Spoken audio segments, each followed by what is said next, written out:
দিলে এইটো পুৰা ধানৰ পৰা চাউল তৈয়াৰ কৰা হৈ গ'ল।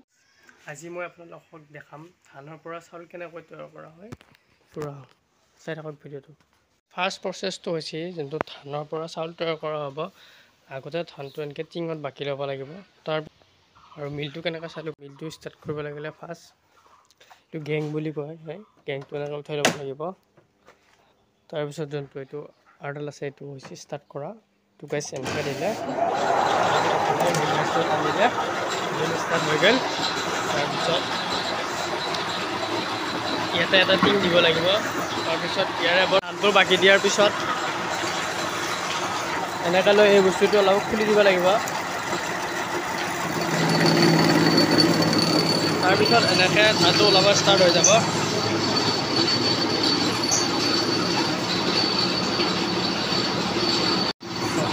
তাৰপিছত গাইছ এনেকৈ ধানটো উলিয়াই লোৱা হ'ব।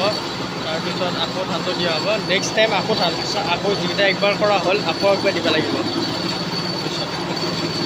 গাইছ একবাৰ এইটো হেৰি কৰাৰ পিছত চাউল পৰা হোৱাৰ পিছত আকৌ নেক্সটবাৰ ইয়াত দিয়া যাব। তাৰপিছত এইটো চাউলত পৰিণত হৈ যাব, চাউল হৈ গ'ল। তাৰপিছত এনেকৈ বনোৱা হয়। আৰু এইটো যোনটো পিছ চাইডৰ পৰা এনেকুৱা হয় গুড়া বুলি কোৱা হয়, গুড়াটো এনেকুৱা ওলোৱা হয়। এনেকৈ মেচিন চলি আছে। এইটো গাইছ হৈছে বেহাৰ পেৰা মেচিন। এতিয়া বৰ্তমান বেহাৰ নাই, যদি বেহাৰ থাকিলে মই আপোনালোকক পেৰি দেখালোঁ হয়। চাই থাকক ভিডিঅ'টো।